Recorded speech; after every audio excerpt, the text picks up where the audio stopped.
특별히 제가 강사로 모신 분은 우리 의성 분입니다. 저하고는 저 기수로 보면은 제 6년 아래인데 경대 법대 출신이시고 국가정보원에 27년간 근무하면서 정보원 교수를 오래 하시고 아마 우리 의성에 원래 애국 분자들이 많습니다.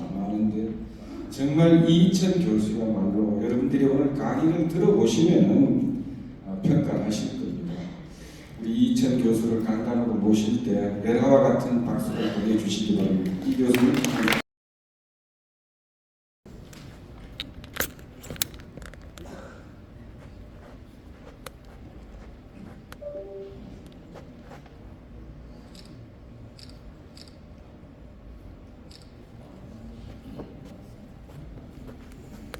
내빈 소개와 좋은 말씀을 해주신 양재권 회장님께 다시 한번 박수 부탁드립니다.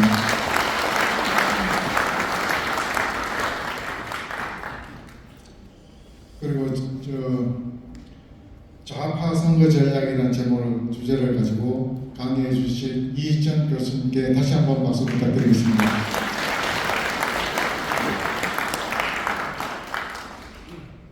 반갑습니다. 제가 경북 대구 향후에 이렇게 고향 분들을 모시고 이 강연을 할 수 있게 된 건 너무나 영광스럽게 생각합니다. 오늘 정말 이 중요한 자리인 만큼 정말로 강의를 잘해야 한다는 부담도 상당히 있는 게 사실입니다. 오늘 특히 아까 우리 회장님께서 말씀하신 대로 지금 대한민국은 절체절명의 위기에 지금 처해 있다고 생각합니다.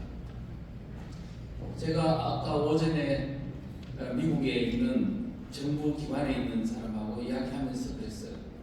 지금 어쩌면 대한민국 운명이 몇 년 안 남았는지도 모르겠다. 그래서 지금 현재 대한민국이 어떻게 흘러가는지 알려면 현재 지금 대한민국의 총선 전략이 좌파들이 어떻게 만들고 있는지 꾸미고 있는지를 알면 총선 이후에 일어날 일들을 예측할 수 있다고.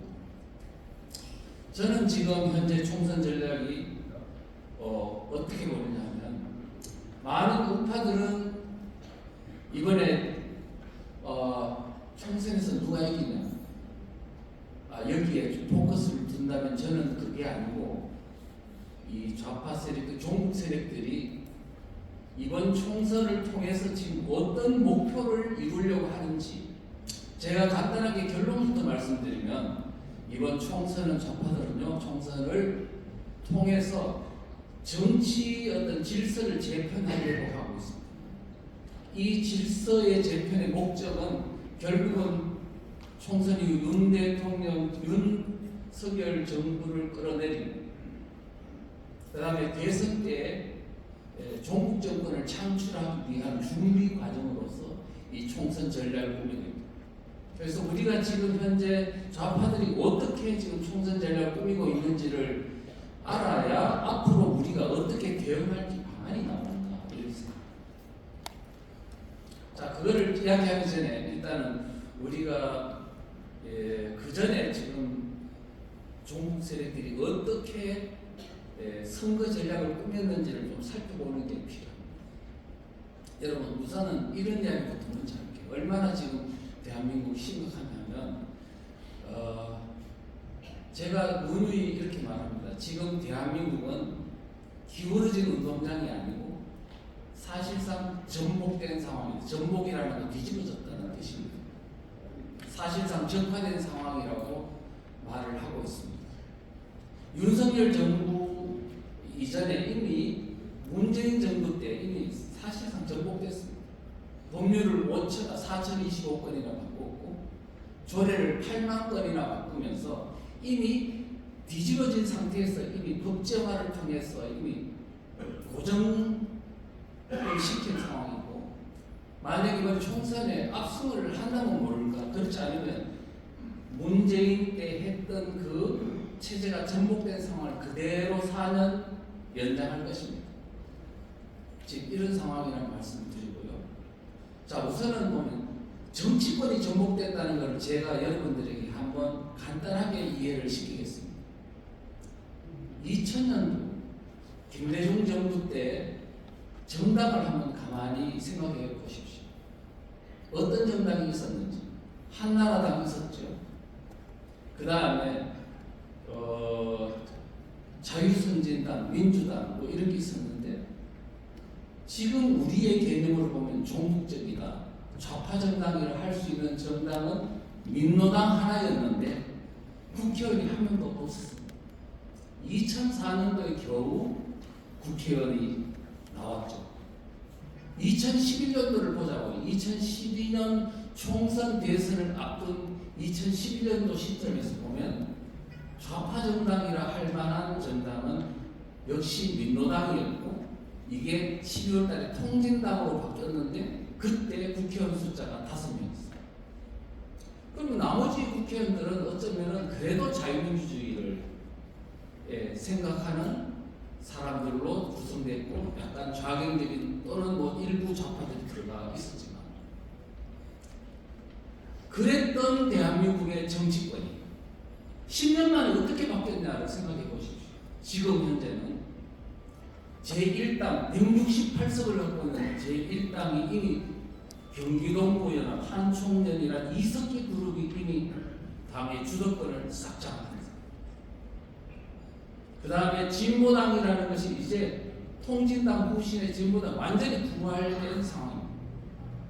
이 자리에 여타 많은 뭐 조국의 어떤 조국혁신당, 송영길당, 우승당 지금 이게 종북정당들이 질비하게 양산되고 있는 현 시점입니다.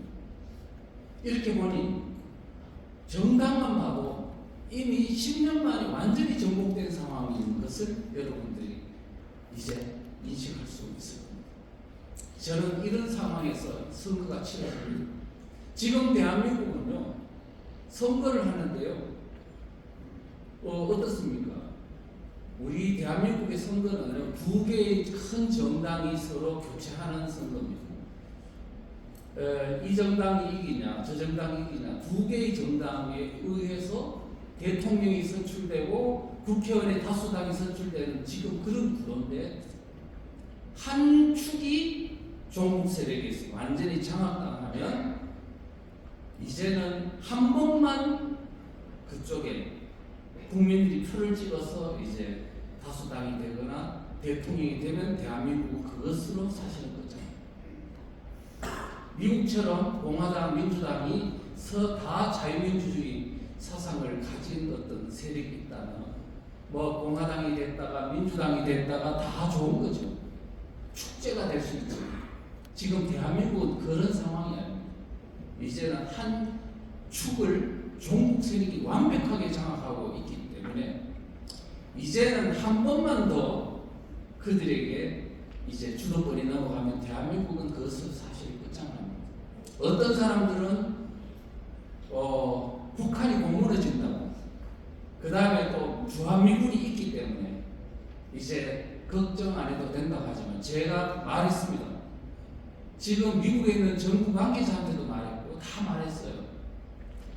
지금 그런 상황이 아니라고. 6.25 전쟁처럼 일시에 남침을 한다면 주한미군이 저지할 수 있지만 지금 대한민국 내에서는 내전이 일어나고 있어요.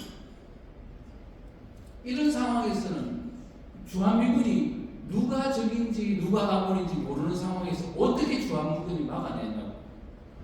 내전에 취약하다는 건 이 베트남전 철수할 때도 아프가니스탄에서 철수할 때 다 알잖아요. 미국이 내전에 매우 취약하다. 지금 오늘날 미국도 저는 정보기관 요원을 만났는데 3년 전에요. 이렇게 말하더라고요. 지금 대한민국에 있는 미국이 도와주려고 해도 누구를 도와줘야 될지 모른다. 이렇게 볼 때 지금 오늘날 대한민국은 우리 대한민국 자유민주주의 체제를 긍정하고 사랑하고 지키려는 사람이 이제 스스로 힘을 키워서 종북 세력들을 제압하는 어떤 그런 것 이외에는 어떻게 다른 방법은 저는 솔직히 존재하지 않는다고 합니다. 다만 도와줄 수는 있죠. 미국이나 자유민주주의 어떤 진영들 지금 오늘날 대한민국의 상황은 매우 시급하다 이렇게 말씀을 드리면서 제가 현재 있는 2024년 총선 전략을 이해하기 전에 우선 그 전에 있었던 2012년도 총선 대선 전략을 이해하는 게 굉장히 중요하다고 생각합니다. 왜냐? 그때 총선 대선 전략을 이해하면 지금 총선 대선 전략이 어떻게 더 변했는지 그걸 이해할 수 있기 때문에. 자, 우선은요. 2012년도 총선 대선 전략을 이해하려면 2001년도로 거슬러 가야 됩니다. 지금 2012년도는 어떤 해냐 하면 북한이 남한을 어떻게든 2012년도 대통령 선거에서 정권을 잡았어. 김일성 수령님이 한평생 소원이었던 사회주의 강성대국을 이루고 적화통일을 이루겠다 하면서 그 목표로 잡은 게 바로 2012년도입니다. 왜 그러냐? 2012년도는 김일성이가 태어난 지 100돌 되는 해였거든요. 그래서 이때 바로 적화통일을 이루어야 되겠다 이렇게 생각을 했습니다. 그런데 이 종북 정권을 창출하기 위해서 언제부터 준비했느냐면 2001년도부터 준비했어요. 2001년도에는 왜 그때부터 했냐면 그 전까지만 해도 북한이 봤을 때 대한민국을 선거를 통해서 적화를 이루겠다는 생각을 못했습니다. 그런데 2001년도 김대중 정부가 들어선 후에 이제 6.15 공동선언이 있고 남북 교류와 햇볕 정책이 일어나면서 이제 우죽순처럼 종북 단체들이 만들어질 수 있는 여건이 조성되고 종북 사상을 확산할 수 있는 여건이 조성되면서 북한은 바야흐로 이제 무력 남침 통일이 아니고 남한을 선거를 통해서 합법적으로 정권을 잡을 수 있다라고 생각했어요. 그래서 2001년도 3월 달에 북한에서 남한 종북 세력들이 지령을 내렸어요. 어떤 지령이냐? 민노당을 장악하라. 이렇게 지령을 내렸습니다.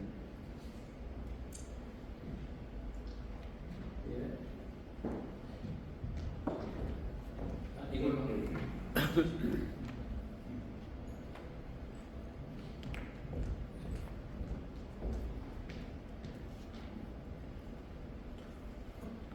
지금 북한에 지령을 내렸는데 바로 민노당을 장악하라고 지령을 내렸거든요. 구체적으로 따르면 민노당을 통일 전선적 정당으로 발전시키라고 했는데 그 뜻은 바로 민노당 밖에 PD계열이 만든 민노당을 주사파들이 들어가서 당권을 장악하라 그 뜻입니다.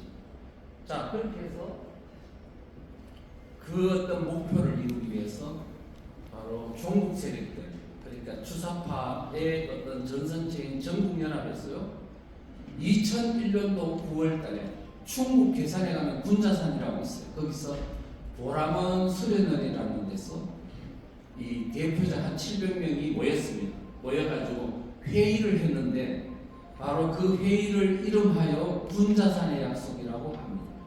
그런데 그때 핵심 내용이 뭐냐면 쉽게 이야기하면 주사파들이 그 PD계열이 만든 민노당으로 들어가서 3년 안에 당권을 장악한다. 그리고 이 당을 발전시켜서 10년 안에 종북 정권을 창출한다. 그리고 북한하고 연방제로 통일한다. 이 어떤 목표를 결의를 했습니다.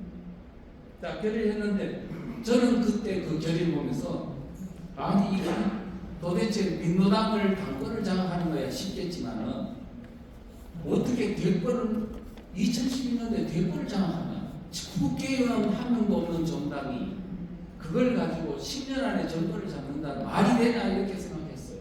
그런데 2012년도에 대통령 선거를 보면서 진짜 그들이 정권 잡을 뻔한 현상을 보면서 이야 무섭구나 이 사람들은 정말 능력이 뛰어나구나 이렇게 생각했어요.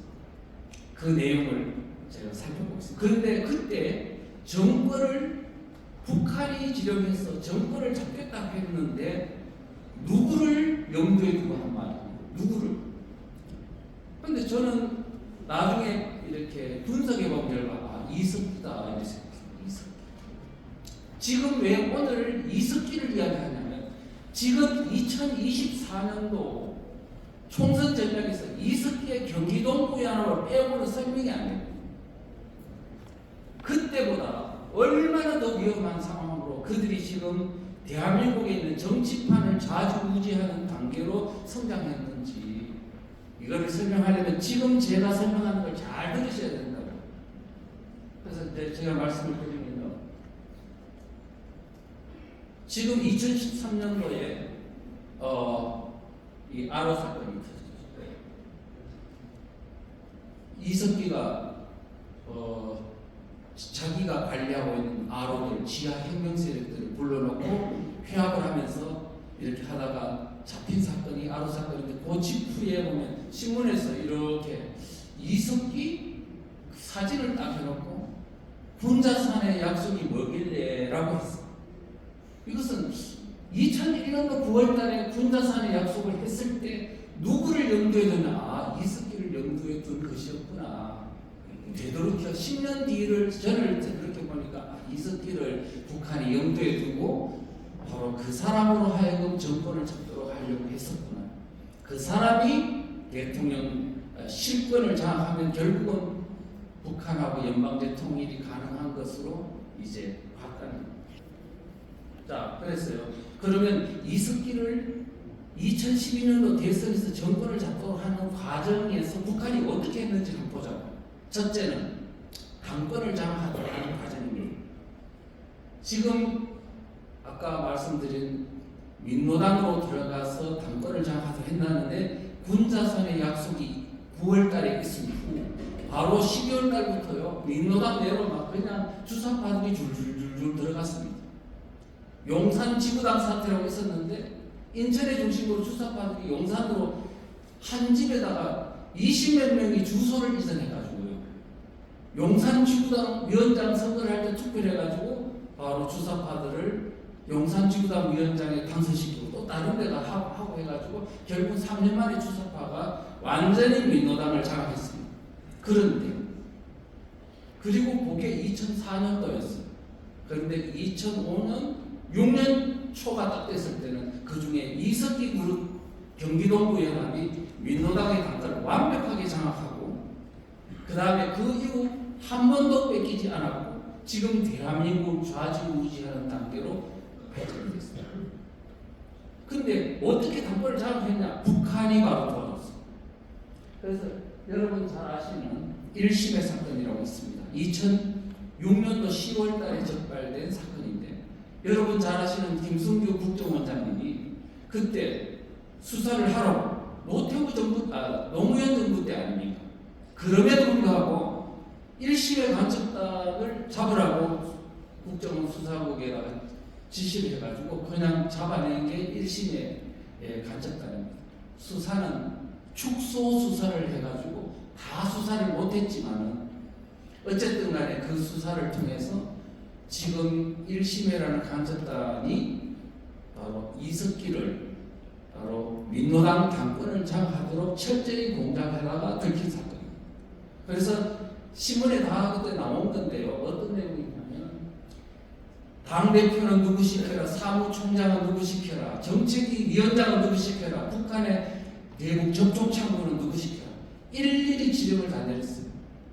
어떻게 해서 북한이 지령을 내릴 수 있었나 하면 바로 민노당에 있는 최기영 사무부총장을 포섭을 해가지고 그 당에 있는 300명 명단 그거를 확보해서 북한에 돌려주고 그때부터 북한이 다 리모트 컨트롤을 한 겁니다. 지금 대한민국의 그러한 종북 세력을 씹는 그런 당을 장악하는 데 철저히 동작을 했던 거죠. 국민들 모르는 사이에. 그렇게 해서 이게 1심의 사건이 들킴으로 인해가 그 내막이 들통났음에도 불구하고 국민들은 전혀 모르고 지나갔습니다.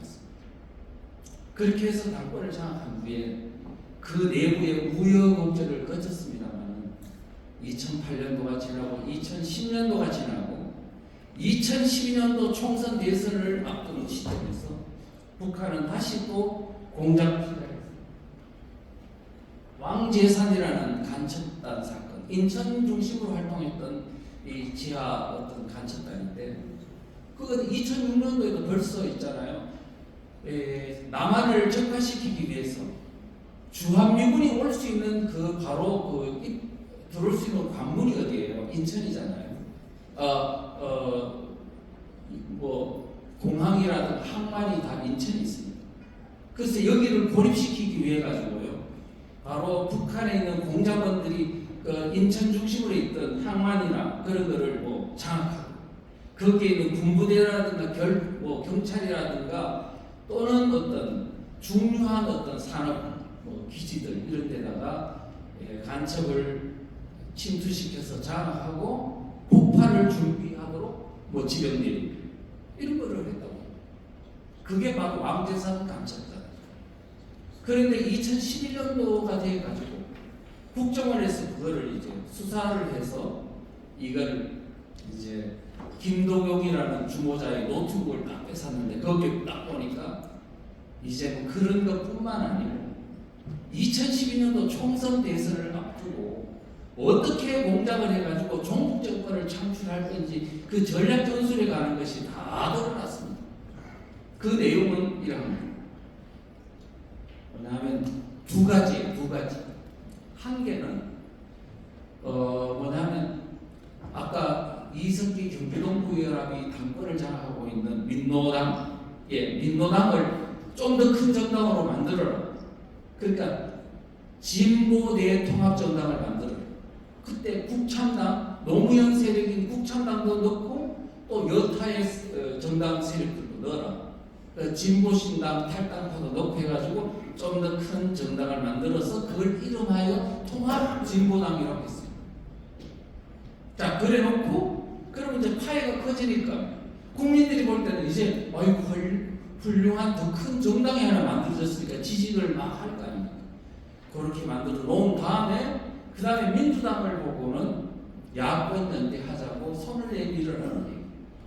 그래서 민주당하고는 단일 후보를 내세우기 위한 야권 연대하라는 지령입니다. 이게 하나는 통합진보당 만들어라.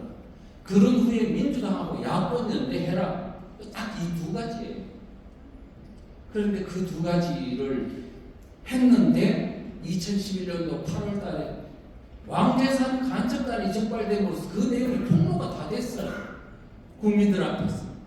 그럼에도 불구하고 그때 그 지령사항이 대한민국 2012년도 총선 때 그대로 실행이 됐다는 사실. 도대체 우리 국민들은 이런 간첩단이 적발이 되고 이런 어떤 북한의 대남 공작이 선거에 개입되고 있다는 것을 이미 국민들이 다 알게 됐음에도 불구하고 여기에 대해서 무관심하게 있었기 때문에 바로 그와 같은 위기 상황에 직면하게 된 겁니다. 그래서요, 자, 이 과정에서 보면 뭐를 생각하셔야 되느냐면 통합진보당이 만들어진 후, 그 다음에 민주당하고 야권 연대를 하려고 보니까 민주당에 있는 국회의원들 중에 통진당하고 과거의 종북 세력이라 하는 통진당하고 어떻게 야권 연대하냐 이런 반발이 있었던 겁니다.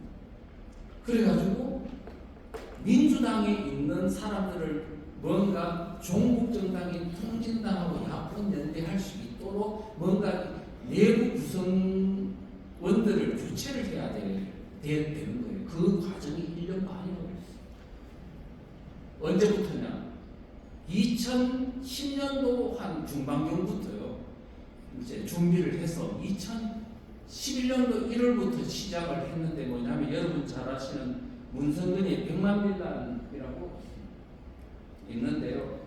그 백만밀단 전에 바로 아까 여기서 했듯이 민주당 내에 통진당하고 뭔가 하나의 정당으로 통합하자는 주장도 있었어요.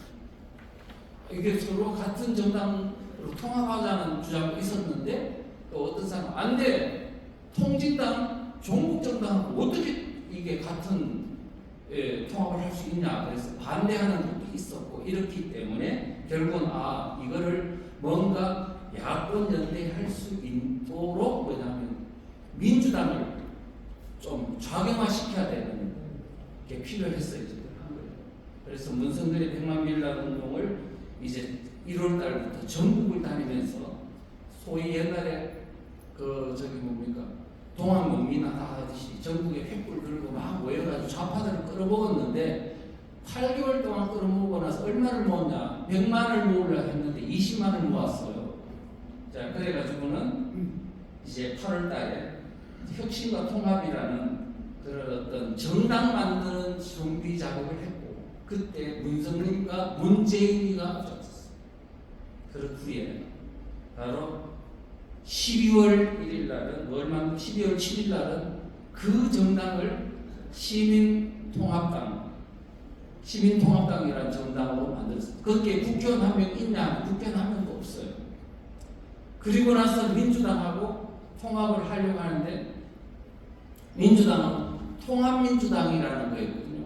그 주정당을 하나의 정당으로 통합했는데 그러면서 국회의원 선출 비율을 4대6 시민통합의 40%의 국회의원을 공천할 수 있게, 통합민주당은 60%를 할 수 있게 이렇게 딱 약속을 했어요. 그런데 반발 하나도 없었어요.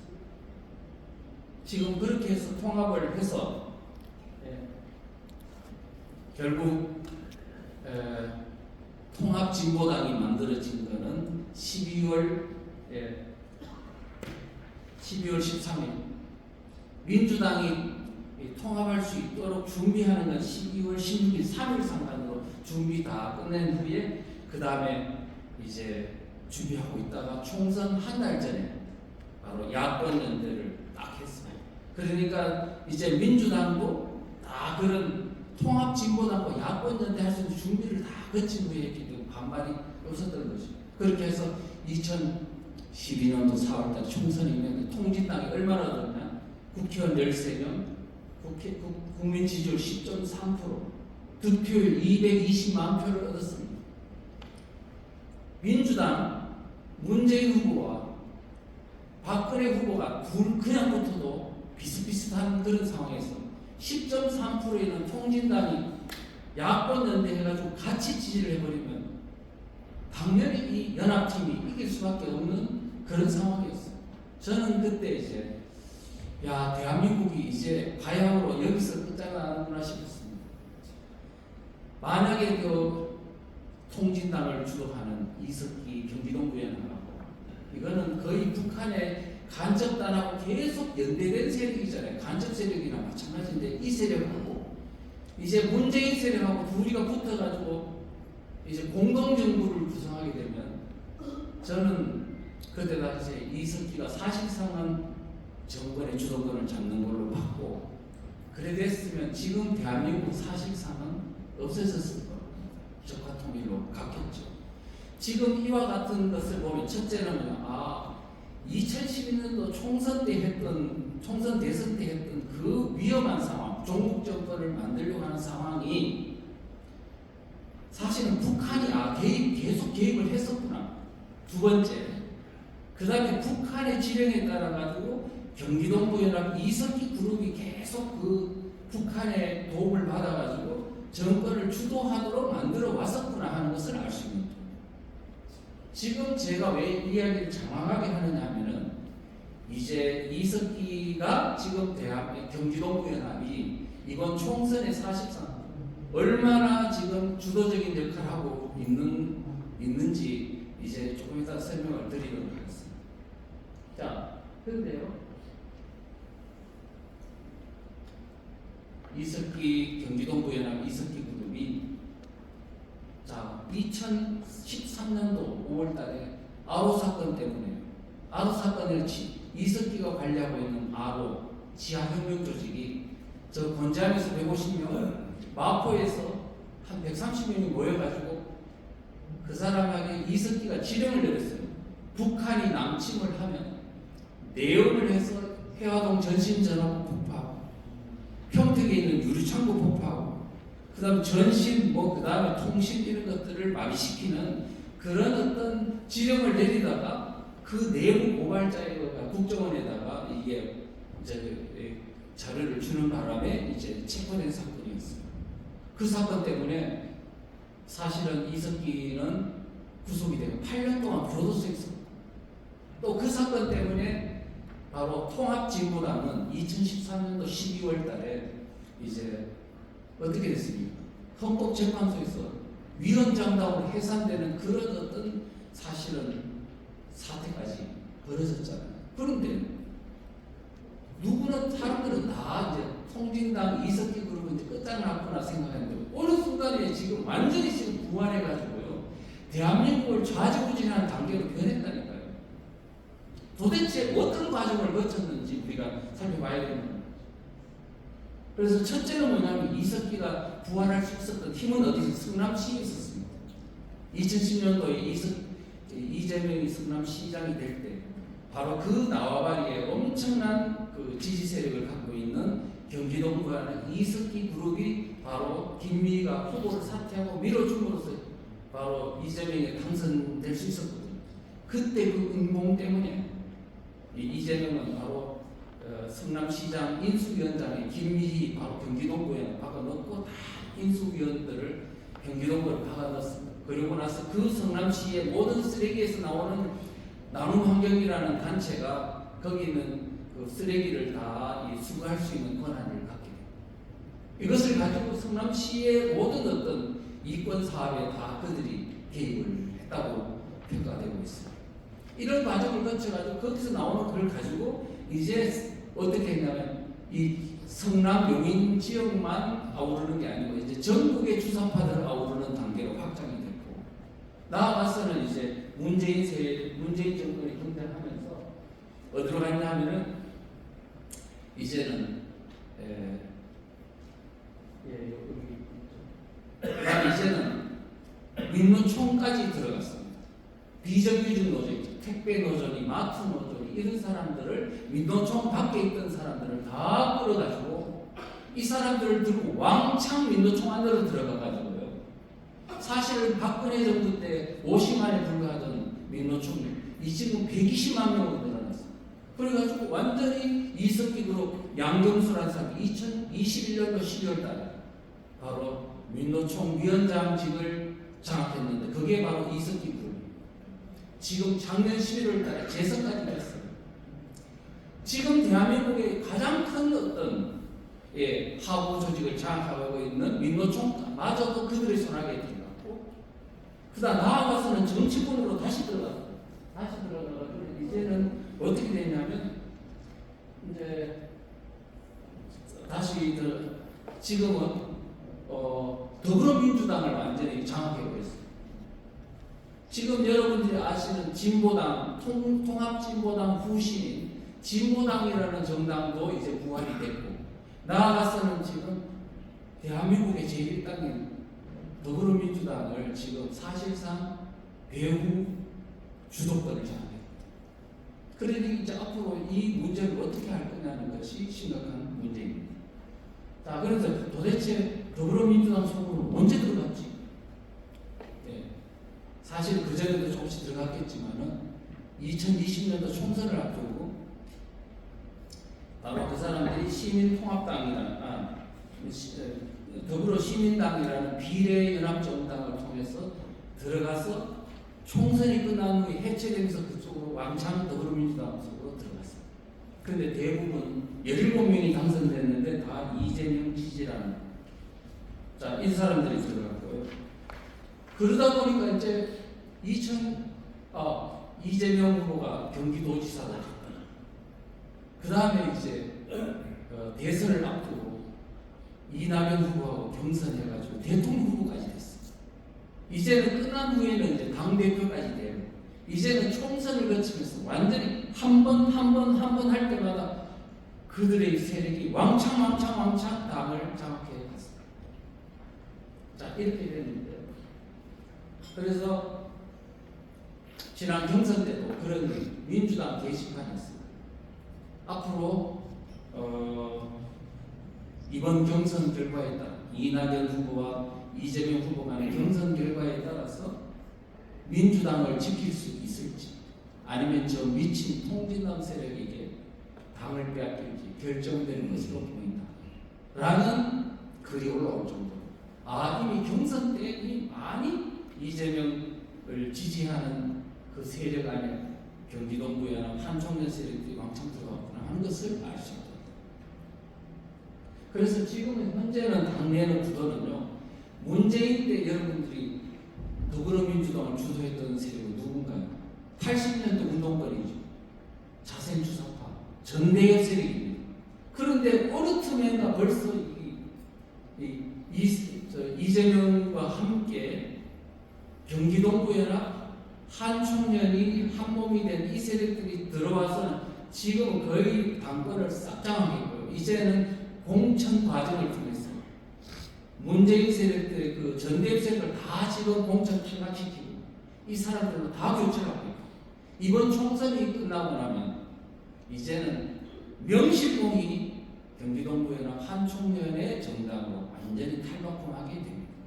그런데 지금 우리 국민들은 아직도 문재인 세력을 비판하고 있어요. 이미 다 그 사람들은 친명 세력, 그러니까 경기동부연합과 한총련의 팀에 의해서 이미 그 사람들은 이미 도태되고 있는데 80년대 운동권의 문제가 90년대 운동권 간첩정부 세력에 지금 세상이 벌어지고 있는데 지금 문재인 세력을 비판하고 있는 건데 이미 벌써 이미 다 교체가 된다. 지금 제가 앞으로 총선 전략을 보면서 그 문제를 더 리얼하게 설명해 드리겠습니다. 자, 그러면 이제 본격적으로요. 2024년도 총선 전략과 종북 정권 창출 목적이 어떻게 연결관계가 있는지를 좀 설명해 드리겠습니다. 지금 우파들의 착각은 뭐냐 하면은 저는 지금을 요새 많이 이제 생각이 며칠 만에 바뀐 것 같습니다만 그 전까지는 지금 제가요 벌써 제가 요 앞에 있는 공산으로 가는 대한민국 이 책을 이미 4개월 전에 만들어 가지고 수도 없이 유튜브에 가서 강의하면서 그랬어요. 착각하지 마라. 지금 우파들은 이번 총선에 이기냐 지냐 이런 걸 가지고만 관심을 두고 그 배후에서 그들이 어떤 총선 전략으로 지금 정치권을 재편하고 있는지에서 너무나 관심을 안 기울입니다. 그러다가 한동훈 비대위원장의 인기가 너무 좋다 보니까 사람들이 그냥 방심을 해가지고요. 그냥 가만히 즐기고 있는 영화 즐기듯이 즐기만 있는 겁니다. 제가 그러면 안 된다고 그랬어요. 이것은 바람이다. 바람. 지금 바람은 동에서 왔다가 서로 갔다가 서에서 남으로 갔다가 북으로 갔다가 흘러가는 게 바람인데 왜 지금 바람에다 이렇게 관심을 기울이느냐. 우리 김기현 대표 체제를 한번 보라고.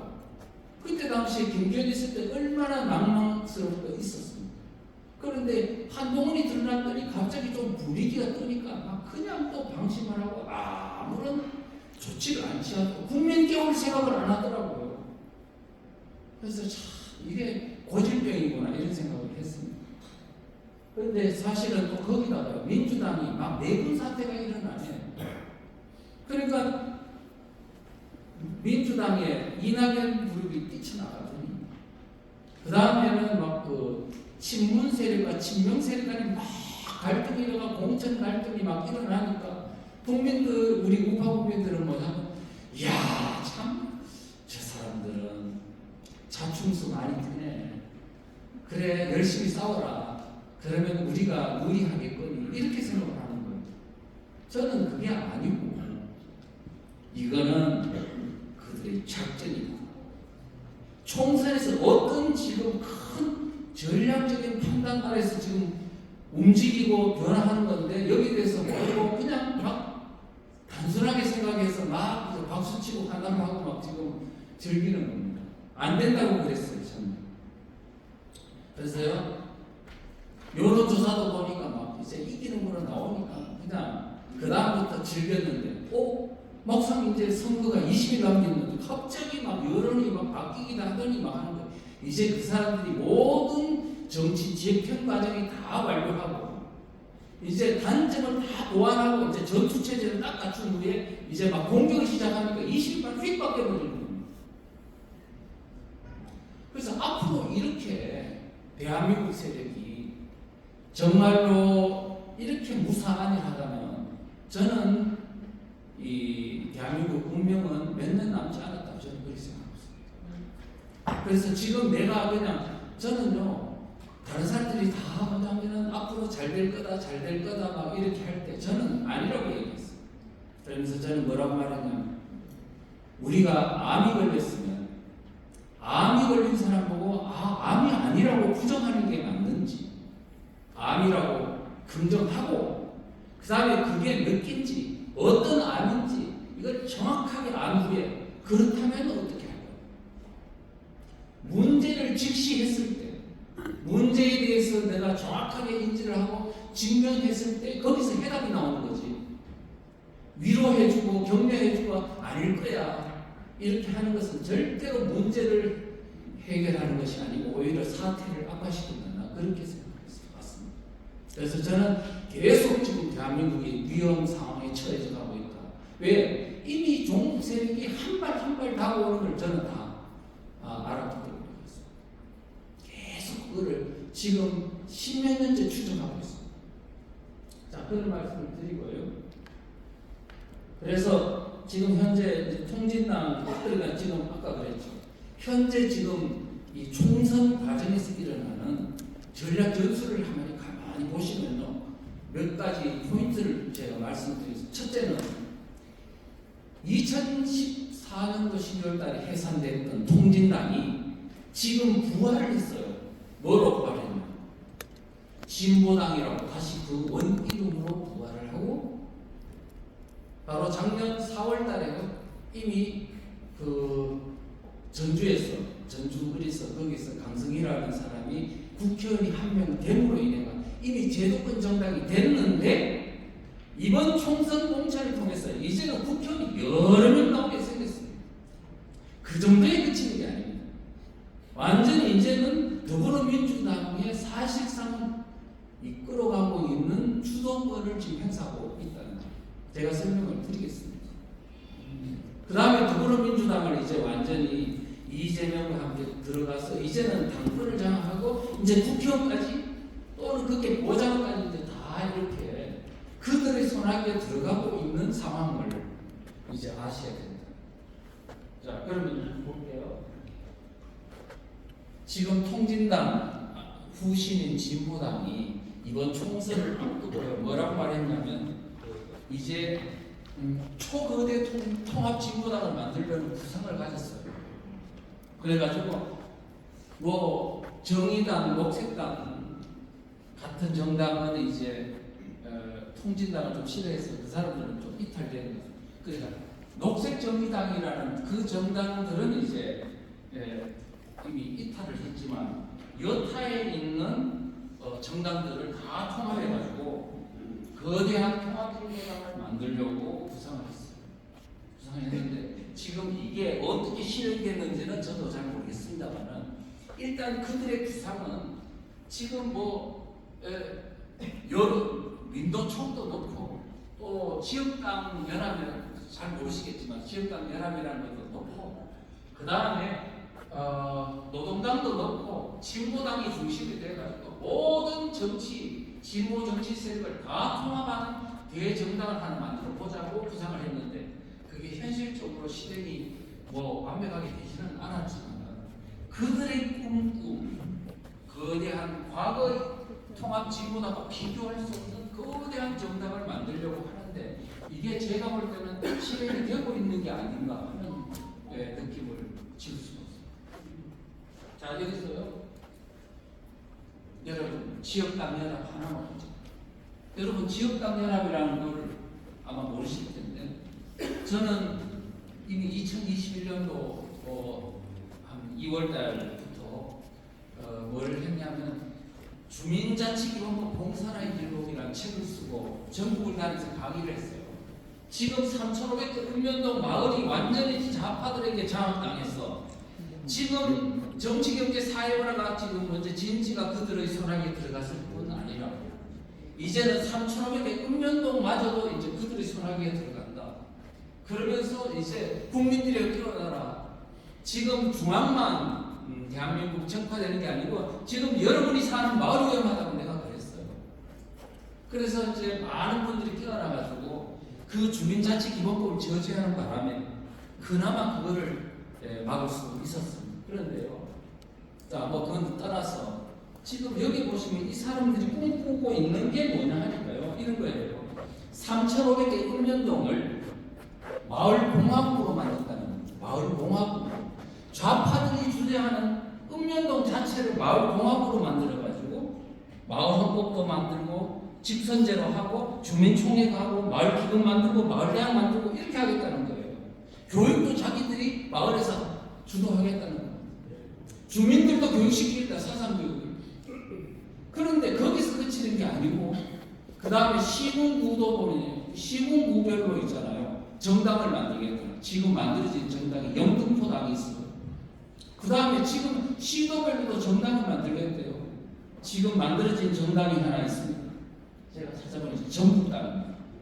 이제 앞으로 지방 총선이나 지방선거에도 다 참여하겠다는 거예요. 그렇게 해서 이제는 전북당이 만들어졌으니 그러면은 이제 부산당, 뭐 그다음에 전남당, 광주당 이제 다 만들어지겠죠. 이제 이들이 대한민국의 3,500 읍면동을 마을을 장악하는 종북 좌파 세력들, 그 좌파 마을 활동가들을 기반으로 하여 읍면동을 장악할 뿐만 아니라 이 사람들이 지역당 모든 지역 정당을 만들어가지고 연합을 해가지고 이제 대한민국을 어떻게 만들려고 하냐? 마을공화국, 마을연방민주공화국을 만든다. 그리고 한국을 완전히 이렇게 해서 마을연방공화국으로 척화시킨 후에는 이거를 세계로 수출해가 지구연방을 만들겠다는 거예요. 참 꿈도 야무지죠. 그런데 지금 문제는 뭐냐? 이들이 꾸는 꿈을 이미 정치권에서 받아들이고 있다는 거예요. 지금 지역당 연합이라는 그 자체가 이미 벌써 그들 속에 이미 좌파들 정당 속으로 들어가서 참여하고 있다는 거예요. 이 사람들은 다 민노총과 연결이 되어 있습니다. 민노총은 이제 전부 하부의 마을을 다 잡을 수 있도록 되어 있습니다. 그래서 제가 이제 뭐 길게 이야기하기는 그렇고요.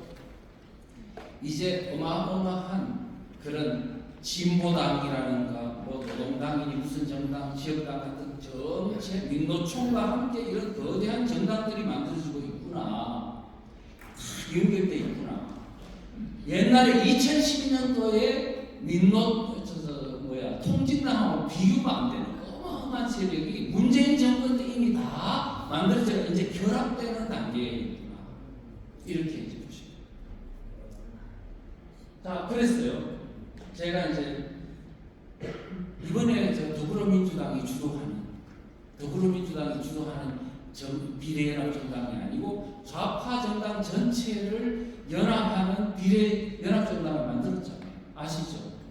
자, 이 정당 안에 보면은 더불어민주당도 들어가고 진보당도 들어가고 새진보연합이라는 세계 연합 정당을 만드는 것도 들어가고 그 다음에 촛불 세력들 광장에서 촛불을 막 들고 거칠게 반비 촛불 괴담을 막 그냥 이끌었던 세력도 이제 이 정당에서 비례대표를 이제 받게 됐죠. 그런데 그 사람들이 이제는 뭐냐면 하나의 거대한 정당, 더불어민주당 만든 연합정당 안에 같은 당으로 들어가 버렸어요. 이제는 운명 공동체가 됐다. 이제는 더불어민주당 함께 뭐냐 같이 이제 공동정서를 구성하는 쪽으로 됐다는 것을 이제 알 수 있습니다. 자, 이렇게 이제 됐고 더불어민주당이 이제 아까 그렇게 지금 통진당화됐다. 한총련과 경기동부연을 장악하는 이제 세력이 주도하고 있다는 것도 말씀을 드렸고요. 그래서 이제 이 어떤 비례연합정당을 보면 연합정당을 보면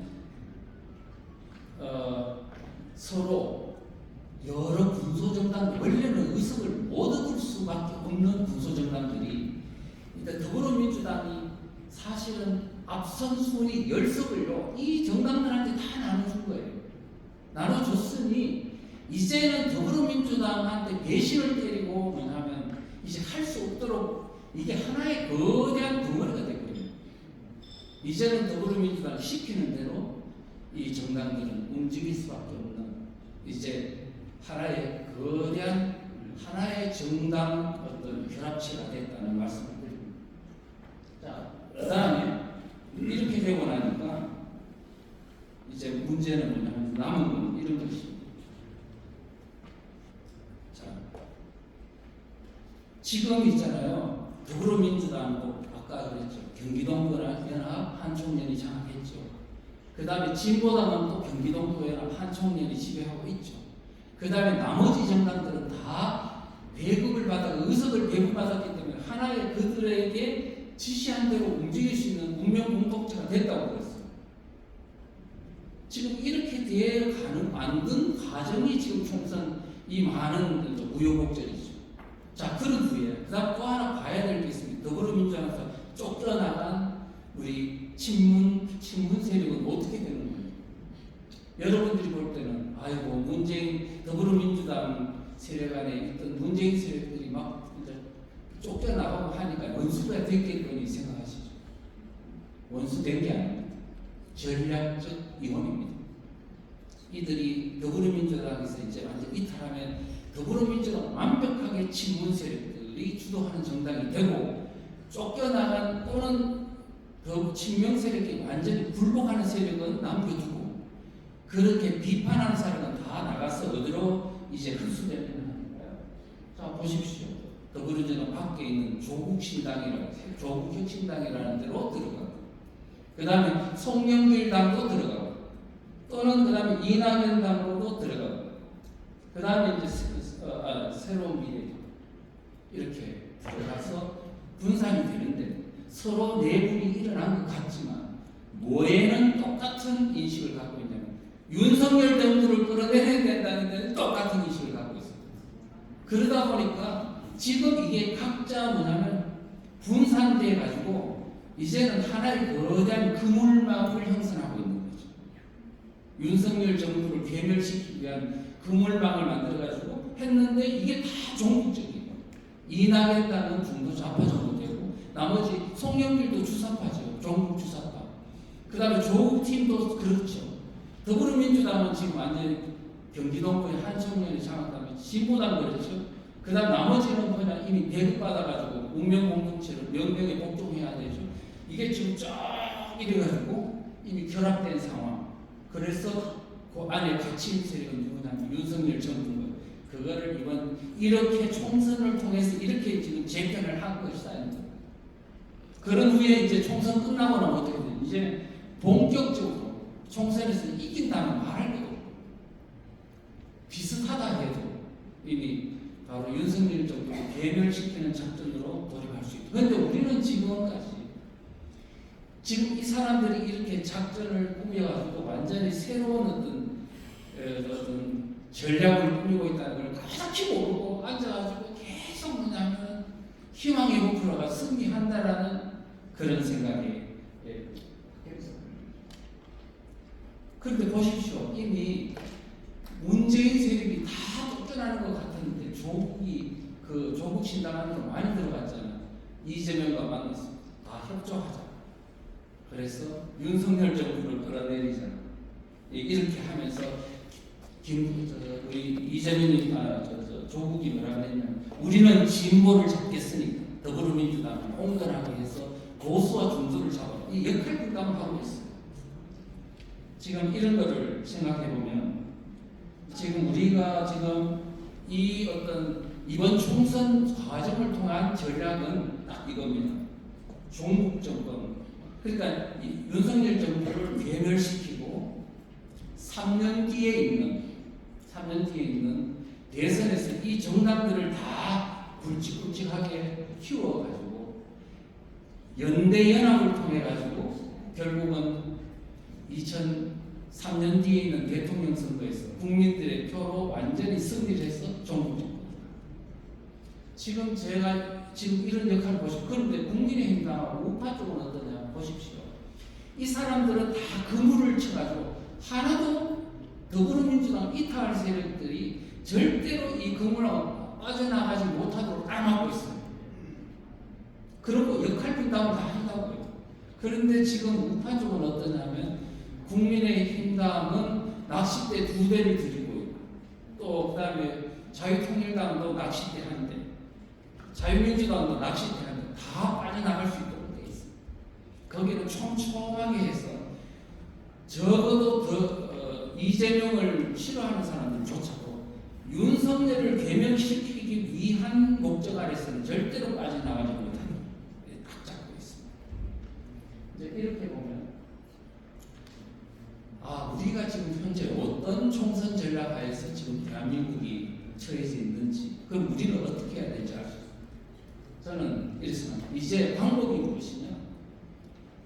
국민들 깨우는 방법밖에 없어요. 이번에 총선에서 설사 뭐 비슷비슷하거나 아니면 약간 지연할 수도 지금 우리가 다음 나머지 3년 뒤에 있을 대선 때까지 우리 국민들이 어떻게든 지금 현재 이 종북 세력들이 민주니 진보니 평안이 복진이 이렇게 그 포장을 가지고 국민들을 선동하고 이렇게 되지 않도록 하려면 종북 세력의 실체를 국민들한테 알려줘야 돼요.